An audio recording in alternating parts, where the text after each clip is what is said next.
Voilà, on est là sur Central TV, beaucoup de comme d'habitude, dans la chaîne partenaire.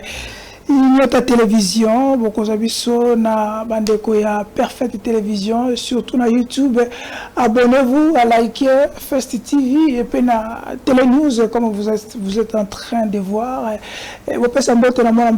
Bienvenue Lissassi et aussi na notre DT qui est toujours au moulin, sans oublier Dipre et dit Bissikazali, bon week-end comme d'habitude tout à l'heure chaque week-end pour analyser froidement en direct à la Centrale TV to yango to kolobela masule belé mboka za koleka ba moment difficile bande connexion est ya République émission auto dédiée à Ngobino malgré besoin koleka ba moment difficile kuna sous occupation ya ba inyamboka ba balingi mboka na biso za la balkaniser ba trahir mémoire ya Patrice Emery Lumumba ou albaki que le pays et aussi Marshal Mobutu albaki que le pays ne sera jamais balkanisé. Nous croyons que Fatih Beton, le président de la République, il va faire l'effort pour que Sangisa, surtout comme on a moyen, bande ko balonga goma bazonga Kinshasa, biso peut longa awa to ke Kinshasa et ko za la malamu.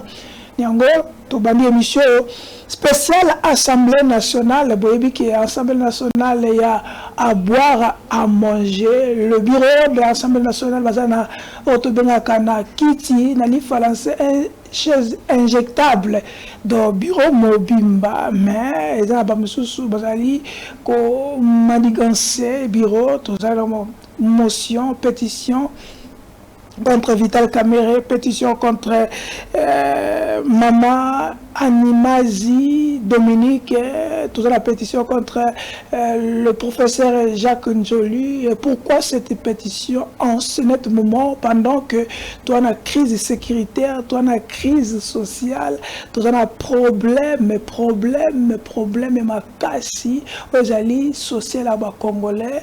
Est-ce que crise oyo baza kolingwa sana l'Assemblée nationale qui est la base, ça va profiter à qui? Est-ce que totali toyoki batubelo alobi que soki Vital Kamere kwei ouvrir paix et kokweya et kopesa boulevard pour na batebele munguna ya Kalemi tout ça mais troisième élément il y a honorable Bitakwira oyo na Assemblée nationale ko déplorer oyo za ko le Assemblée nationale après nous allons revenir parce que tout la bien là mon amboka Blaise Mongo. Allons-y la régie à faire éléments. Tous à inviter la biso. Devant vous, je suis devant vous comme un témoin des massacres, des morts,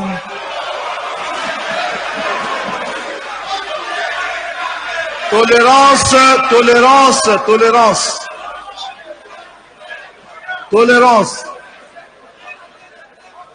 Si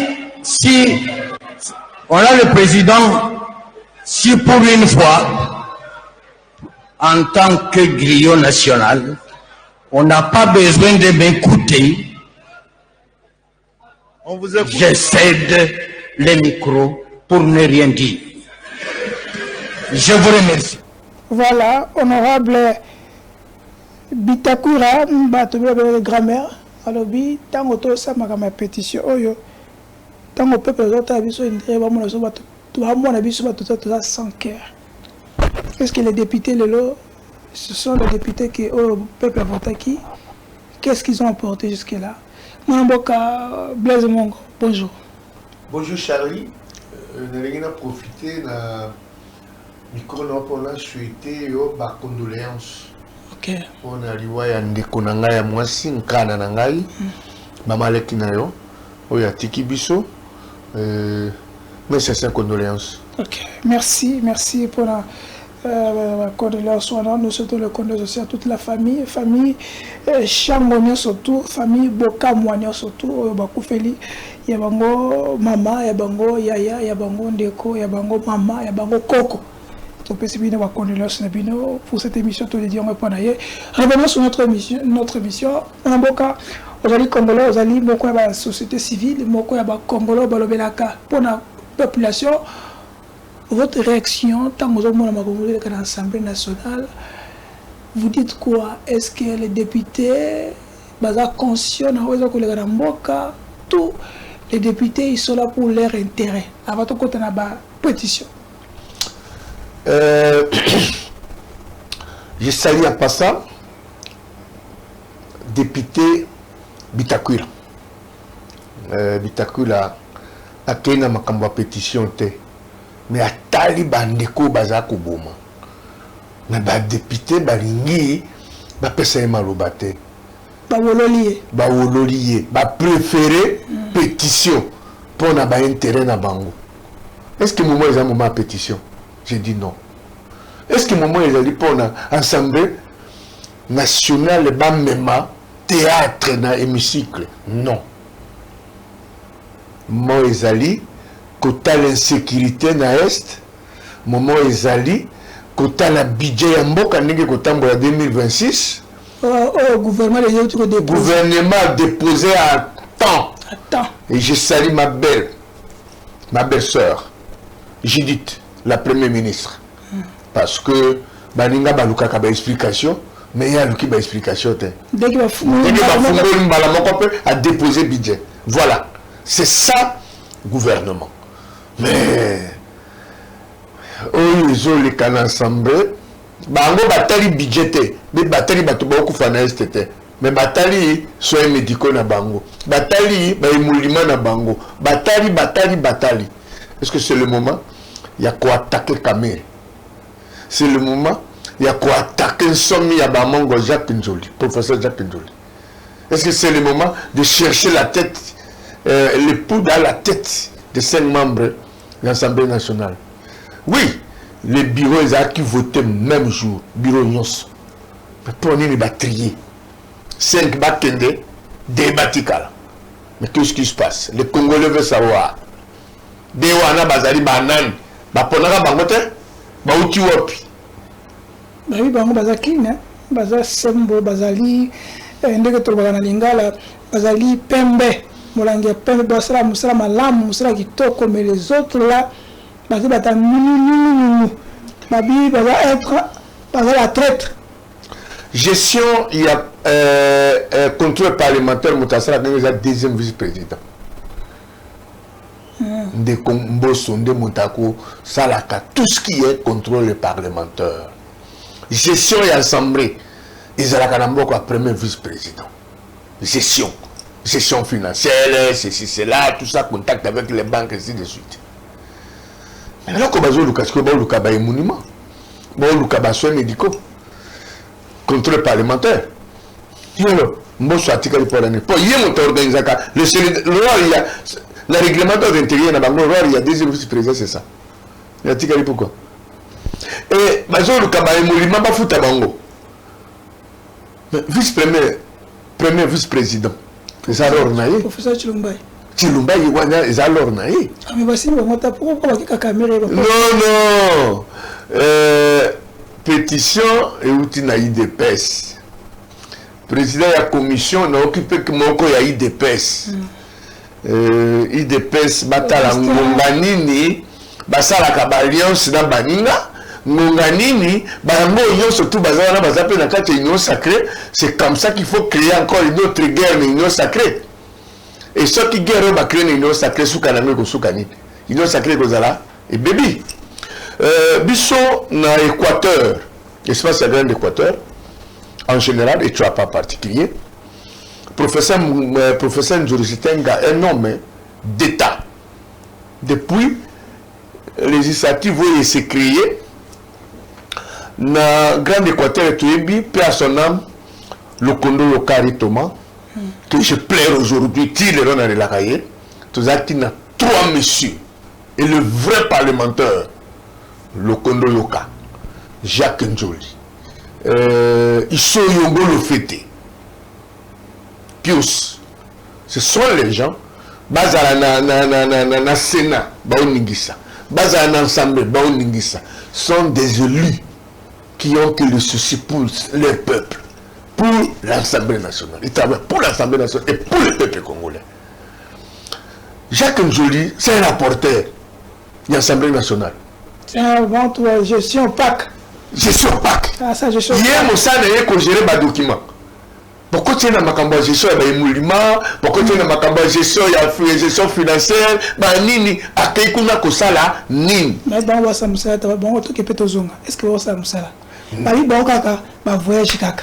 Kaka, bah, voyage diplomatique. Et là, on va le ban de Zobanaté. Gestion de l'Assemblée nationale opaque.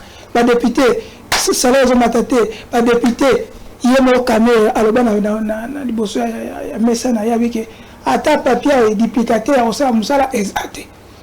Mais, papa Charlie, s'il te plaît, Kamel, ce n'est pas n'importe qui. Kamel, c'est un homme d'État. Kamel, tu peux confondre, Rwandais. Il a pris la parole. Il a fait ce qu'un homme peut faire. Pour les Kamel, il a problème Rwandais.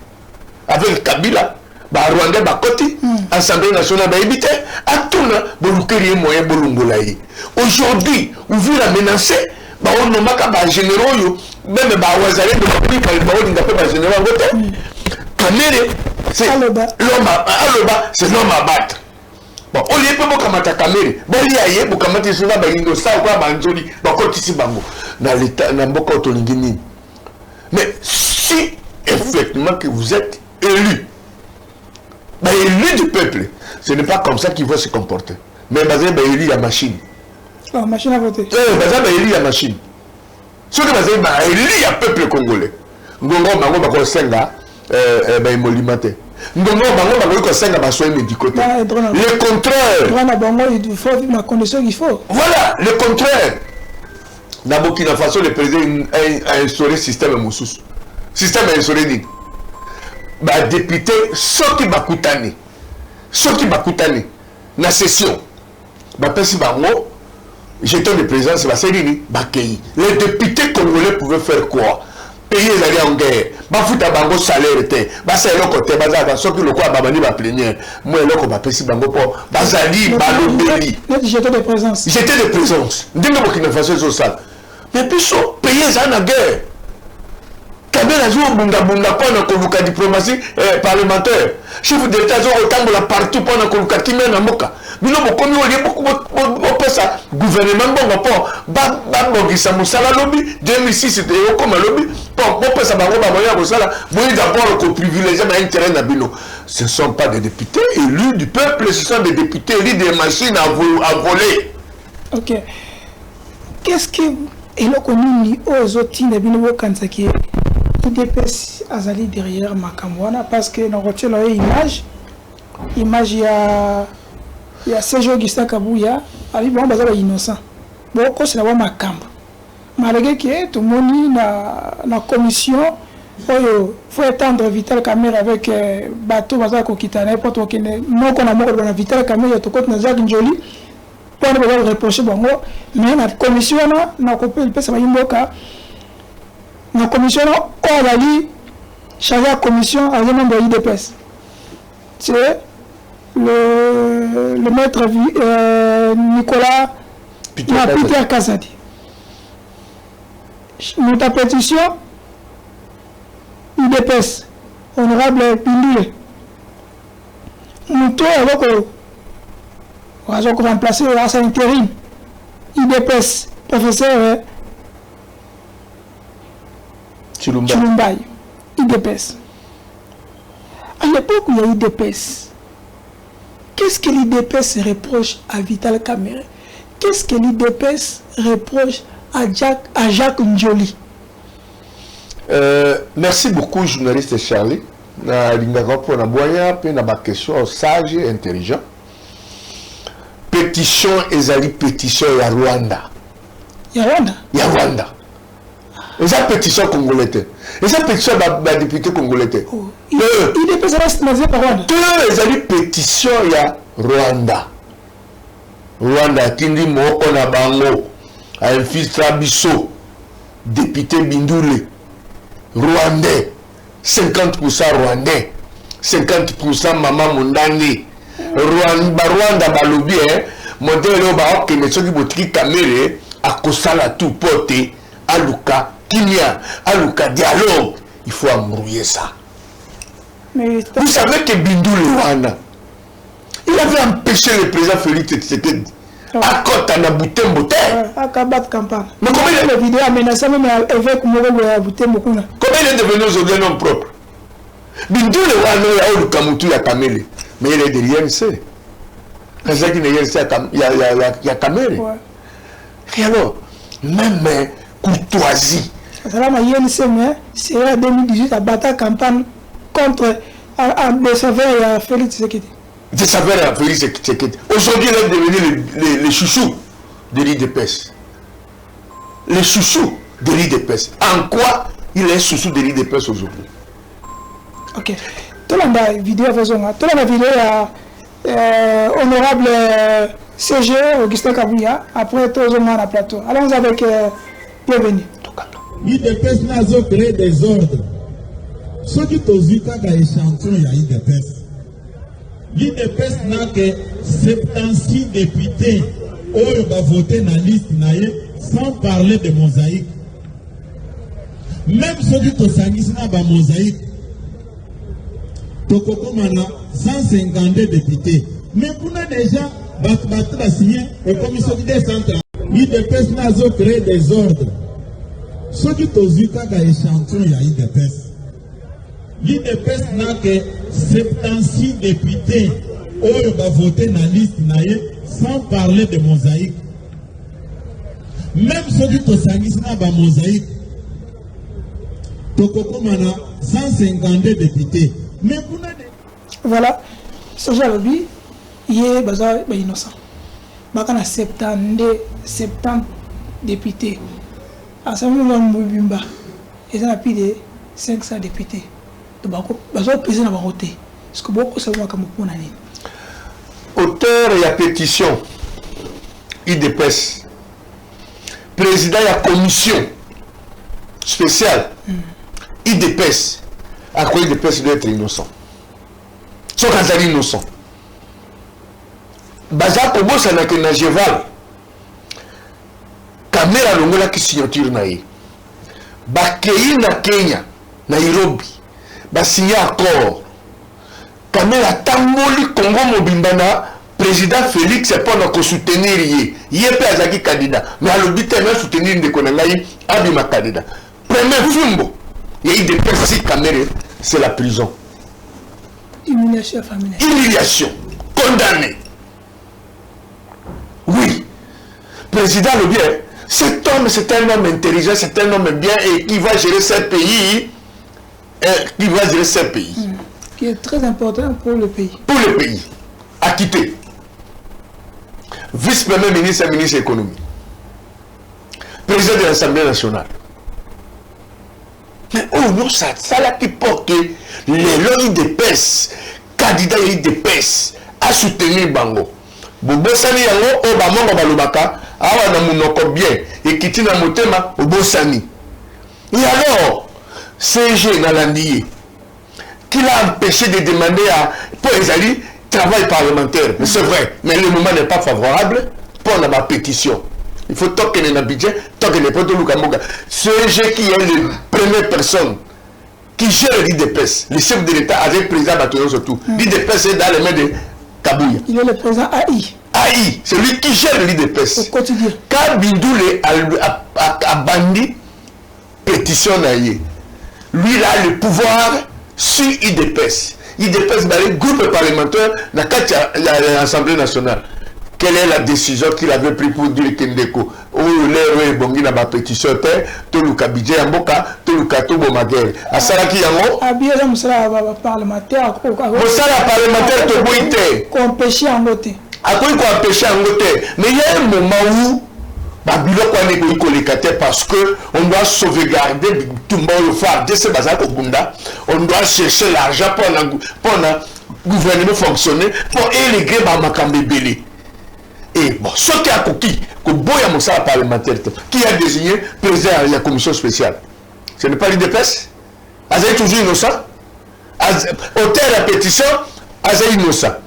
Que désigné président de la commission, Azaï innocent. Finalement, l'IDPS veut nous prendre comme cul. Alors, pas Kamere quand même. Qui doit être sérieux, pas Kamere quand même. Ah non, pas aussi Jacques Njoli. Voilà, tout comme ce n'est pas Jacques Njoli. Comment Jacques Njoli s'est retrouvé dans mauvais je suis à caméra parce que tu y a bien autre koloba awa nous toi Géraka rentre parlementaire et tout ça ils allaient Mbosso nous toi Géraka tout ce qui est finance ils allaient professeur Chulumbai rapporter ça n'a pas encore rapporter bon va y lié ce qu'on a cause qu'on a né pourquoi on reproche à Jacques Njoli? Il a fait quoi Jacques Njoli? Il a soutenu Cameroun, c'est ça son péché? Ou c'est quoi? Mais Njoli, c'est une valeur. Njoli, c'est un professeur d'université. Pourquoi il ne soutient pas l'IDPS? Njoli, c'est un parlementaire. Il doit soutenir l'IDPS. Njoli, c'est un homme d'État. Il doit soutenir l'IDPS. Et Njoli a soutenu le président de la République, non, y compris l'IDPS. Ouais, mais maintenant là... Alors, pourquoi Njoli doit être contre son président de l'Assemblée nationale? Il est son collaborateur. C'est Njoli qui fait tout ce qui est documentation de l'Assemblée nationale. Mais il est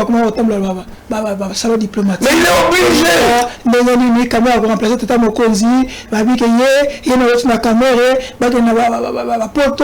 diplomatie, tout ça, pour tout ça. Mais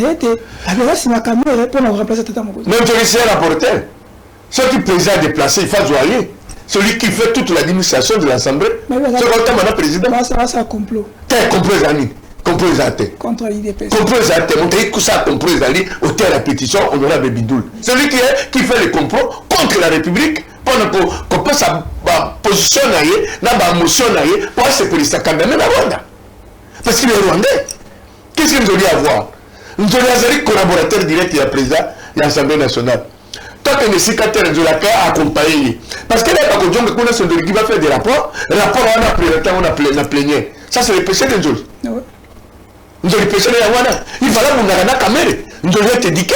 Il ne peut pas se battre avec son président. Il fallait que sa partie n'ait approche et pétitionner. Non.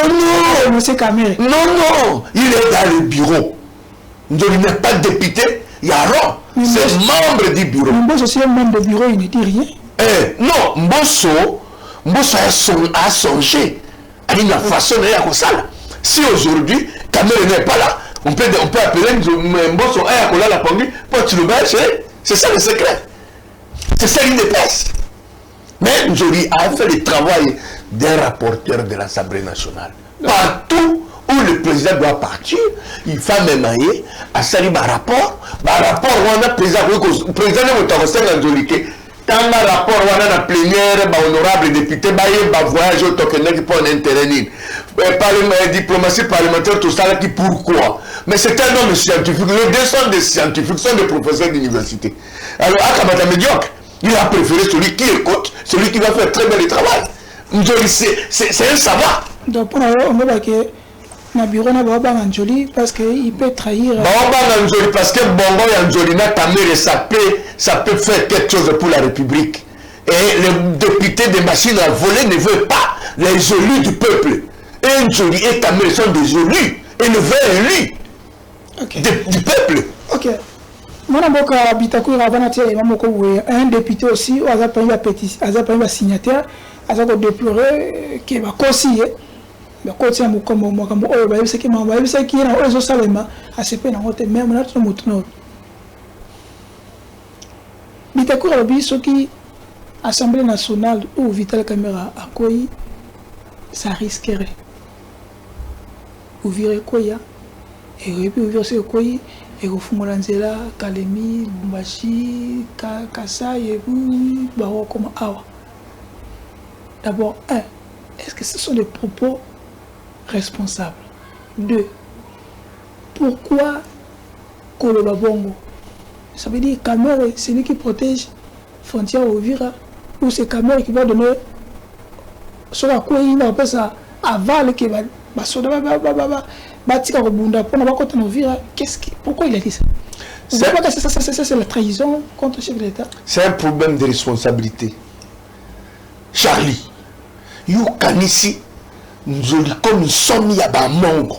Njoli comme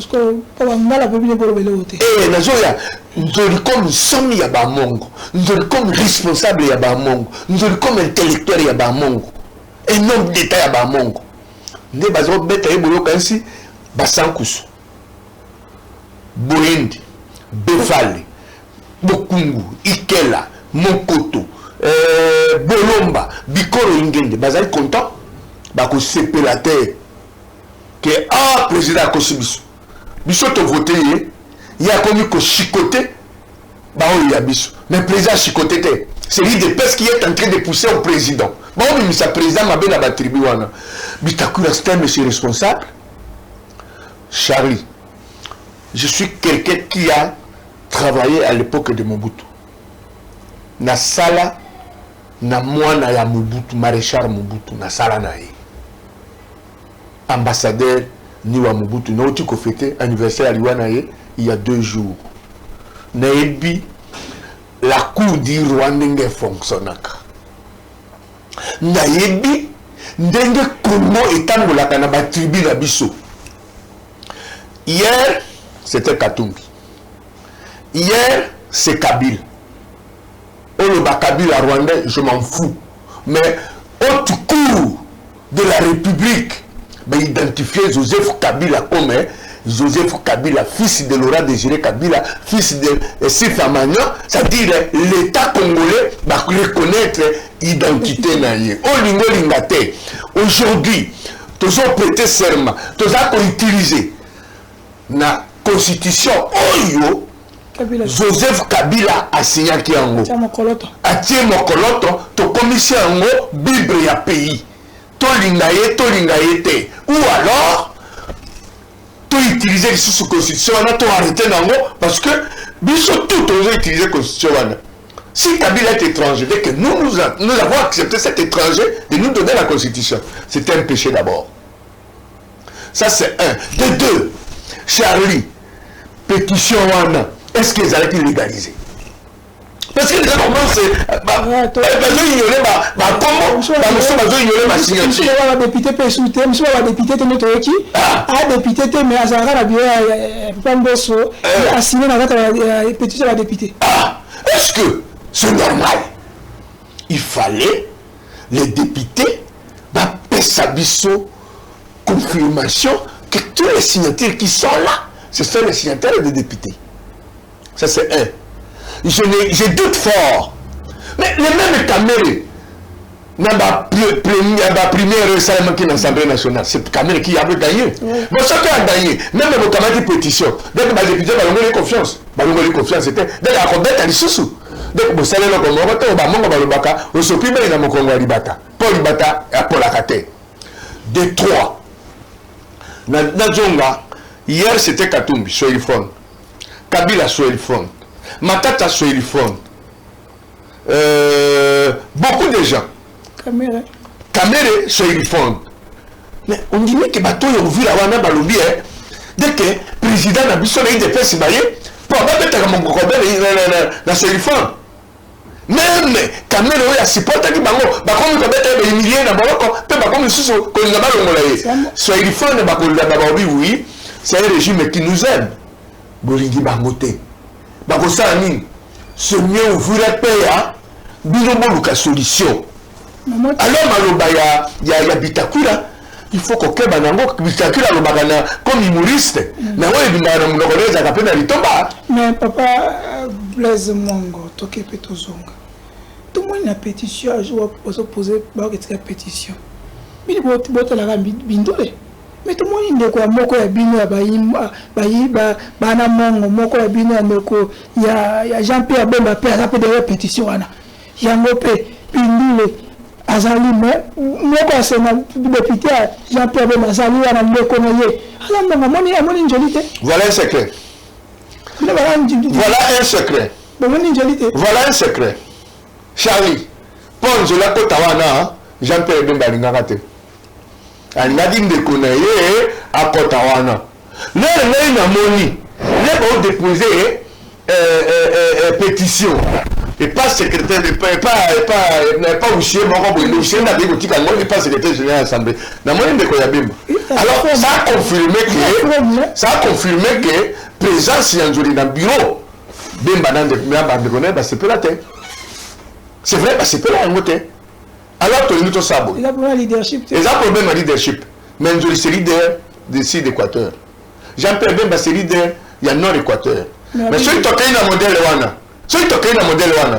baotindika biso to se solidariser na bandeko na balidere ya nord ndenge moko botinda basoeli ba se solidariser na IDPS na président mais batangi pe moko ya bino pe entre guillemets on n'est pas là mais on doit parler batangi pe moko ya bino pe le ministre prêt à parlement Guy Lwando, il est aussi derrière. Hein? Bon. Selon d'autres informations, je confirme pas, mais selon d'autres informations, il est aussi derrière. Oui, ça lui engage que lui-même. Parce que là, on a, ils ont ça là que, on m'a dit, maman, ce sont les balais de la mais il y en a comme mon côté. Mais attention, on joli, Azali n'importe qui. Ce qu'on voit, on n'a pas le mot l'université. Ce qu'on voit, on a campus, on a IPC. Ce qu'on voit, on a l'université, il y a. Mais bisika mobile. Mais tomoni yango. C'est le côté. Asala te cerveau na indezo salake akomi siko ya komi. Bon bitumba oyo tozala nango bipe na biso pe tomemi yango na parlement. Si Guy Lwando peut alors être l'ennemi de son grand frère, professeur Jacques Nzoli, ça lui engage que lui. Et il a un problème avec sa conscience. Parce que Tokumba Tokoma na tuapa to kitabe na aéroport moko. Alors ça on sala ki ya na mabe. Là Tokoma na boende. So il te pesa limba te kusuka ndenge. Vous savez, un monsieur de l'IDPS, bon, ça c'est André Akoufa, il y a l'IDPS, le fondateur de l'IDPS. Mais l'air qui a réuni l'IDPS, voilà ce que nous avons fait à Mobutu, ça. Bon, ça c'est le bâtiment. Je suis de l'IDPS et de l'IDPS, je ne suis pas dans la politique à Mobutu, mais Ngaïna Mobutu, Tozali Équateur. Un jour, nous allons combattre le système, mais nous allons contre vie physique à Mobutu. C'est-à-dire, biso, mango to zaka sage. Après, on va diviser. To zaka sage. Ce qui politique est sengi, boka bola biso. Ce qui politique est sengi, boya la ke Guy Lwando, azala contre grand frère Jacques Nzoli. Article de confiance, conflit na conscience na moko. Et puis, ça qui est foutu, il est foutu à l'oupi. Pour politique, il y a un hôpital. Il y a un ministre, le bien à la terre. Grand Équateur, tu as pas les autres, avec les leaders assistés, Anamongo Mumba et Koufi, Équateur, leader c'est toujours Bemba qui contrôle, c'est Bemba qui doit désigner, même à faire l'Assemblée nationale contre l'Équateur. Ce que m'a bien dit, parce que le patriarche papa Laurent Kengo alembi na ye vieux Lulu alembi na ye mais il est resté Bossani donc a raison Bossani peut kotanga patriarche mosusu ambassadeur nke Malilo mokitani ya Ingulu na Bomboko mais nalobi Bainde Jean-Claude Bainde Tafeliko rapporteur adjoint na Sénat leader Jacques Nzoli, rapporteur de l'Assemblée nationale, leader. Parce que pose à leader, il faut un ministre. Maintenant, on contrôle le ministre. Non, on a dit qu'on a un ministre. On a une institution. Si on a le moindre, on n'a pas beaucoup de choses. Ok, il est là même aux années, il a un million. On n'a pas beaucoup de choses. Puis maintenant, on va tenir le soboy. Tu ne peux pas s'en au coco capenzolité. Tu peux s'imposer. Kenzoli ou rien.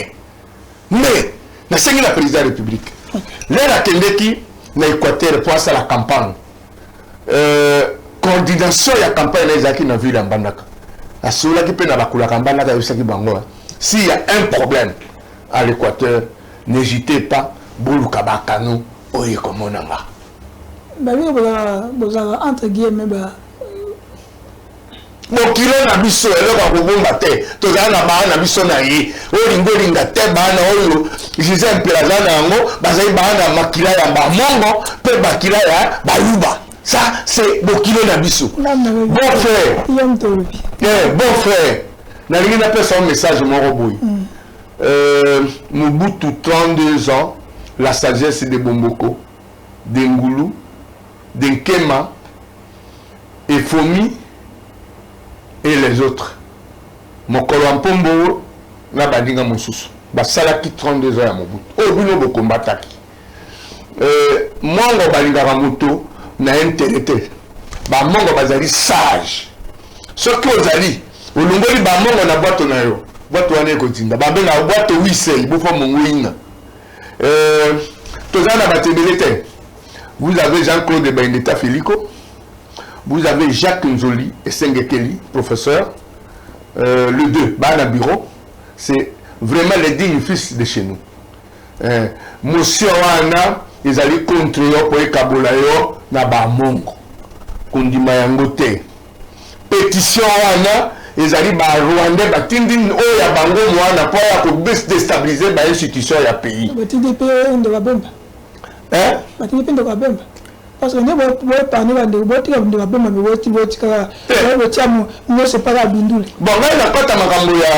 il y a nord, il y a sud Équateur, il y a Bamongo.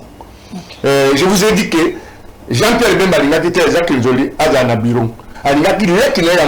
C'est pour comment on est avant-garde. Hier, on n'a pas battu l'outil à port. C'est de la paix, on ne connaît pas remplacer. Là, c'est une mauvaise politique. Et c'est la politique familiale. Tout ça, on a besoin de la politique, il y a des Congolais. Il y a un bel pas beau frère. Chef de l'État, Bokiro Dabiso, Ngaï Nalobi.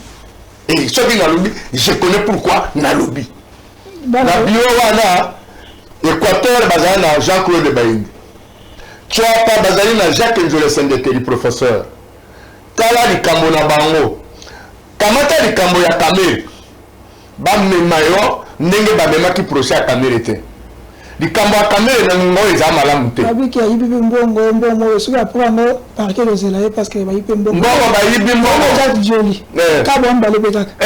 Alors je préfère que tu as sagesse, non, nous sommes comme premier citoyen de la République, premier consommateur de l'information du pays, vous avez l'information de tout le monde.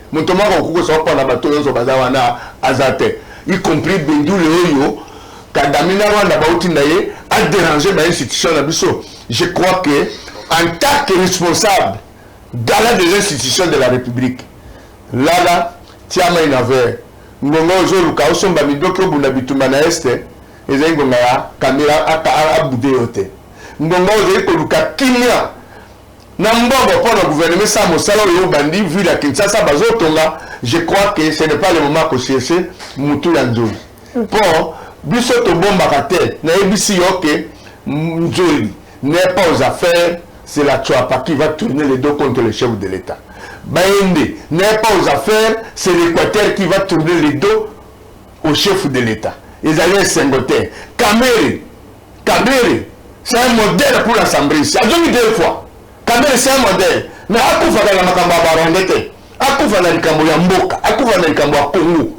C'est un Congo. Ce que c'est le Congo là, Congolais, m'a dit oui. Oh, le Rwanda a tiré misère naïe. Pour aller à côté du Kamba Congolais. Balongo la Kamere. Pour bâtir un nid bakotia. Bamon na Rwanda wanate, bamon na IDPS. Est-ce que vraiment IDPS, parti démocratique? Il y a des gens qui sont dans le régime là, oh, il dépêche ma commis, mais espion. Merci. Merci. Ça a été long.